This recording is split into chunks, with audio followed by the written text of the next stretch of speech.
يا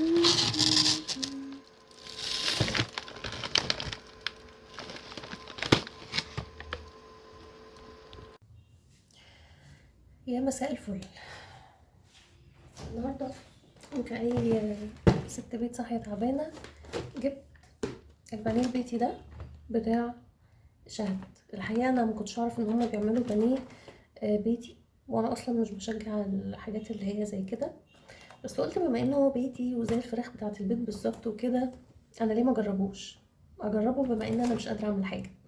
تعالوا بقى نجربه ونشوف كده هو فعلا فراخ بانيه بيتي ولا مش بيتي. تعالوا نشوف. هنفتح بقى العلبة العظيمة دي، اللي طبعا ايه هنقعد سنتين نفتح فيها انا عارفة.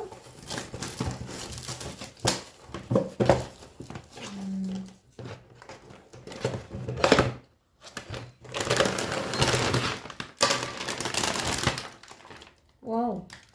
انا شايفة الكراست كمان شكله مختلف عن البانيه العادي.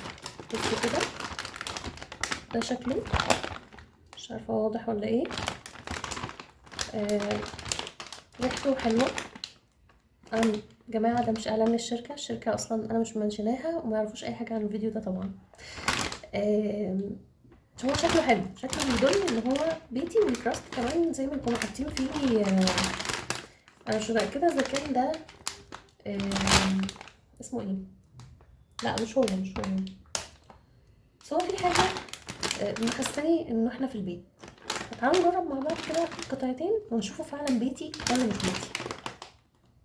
دي الطاسة اللي انا بقلي فيها، ما تقلقوش هي كده طبيعية يعني. وده زيت قلي فيه برضو بانيه من قبل ده. انا عايزة اقول لكم كمية كام بالظبط قطعة. هو المفروض ان ده 800 جرام، 3 4 5 6 7 8 9 10، يعني حوالي من 10 ل 11 قطعة. اول ما النار تسخن هنزل بقى بالايه، بالبانيه العظيم ده. مكتوب بقى ايه على العلبة يا ولاد، ان هي بتتعمل في من 3 ل5 دقايق في الطاسة، ومن 8 ل9 دقايق في الفرن او القلاية او كده. لا هو المفروض دي رسمة فرن يبقى في الفرن. المفروض ان هي خالية من المواد المعدلة وراثيا. كميتها طبعا كام؟ 800 جرام. مكوناتها صدور دجاج، بقسماط، زيت نباتي، لبن، نشا ذرة، دقيق قمح، نشا بطاطس، ثوم، بصل، ملح، طعام، توابل، فلفل اسود، فلفل ابيض، زنجبيل، بابريكا، زعتر، حبهان، محسن نكهة، ومادة ترطيب، ومادة رفع. بيحتوي على القمح، الجلوتين، واللبن. المنتج ده صالح لمدة 3 شهور بس. 3 شهور بس، ماشي. هو انتاج 26/8، لسه معانا وقت. كده تقريبا هيكون الزيت سخن. طبعا ما تختبروش الزيت ابدا بالطريقه بتاعتي، انكم تقربوا ايديكم كده، لان ده غلط خالص يعني. نزل بقى ايه واحده واحده. بسم الله. ما سخنتش قوي الطاسه. انا محتاجه اعرف ايه في توابل او حاجه حطيتها في الكراست لونها اسود كده، ممكن يكون فلفل اسود كده كمان. ايه قطعه، عشان لازم نجرب بضمير يعني، لازم نكون ايه مجربين صح. تمام كده.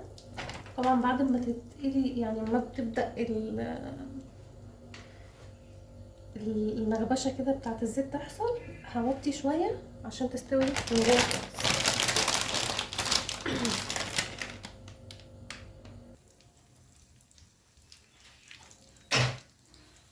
وكده في المرحلة بتاعت القلي بتاعها.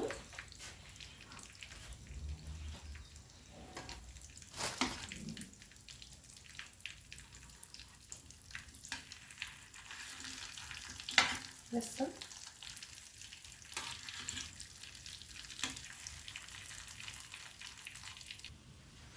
خلاص يا جماعة، انتهينا من القلي بتاعهم، هو ده شكلهم لما قليناهم. تعالوا بقى نشوف الطعم، زي الشكل حلو كده وزي الريحة ولا مختلف؟ تعالوا بقى نشوف الطعم حلو زي الشكل ولا ايه.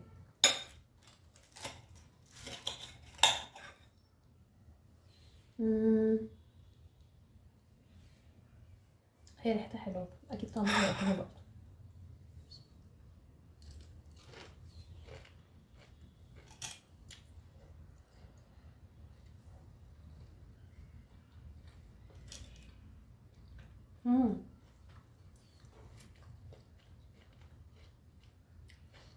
لطيفة جدا يا جماعة، تتبيلة حلوة، طعمها جميل،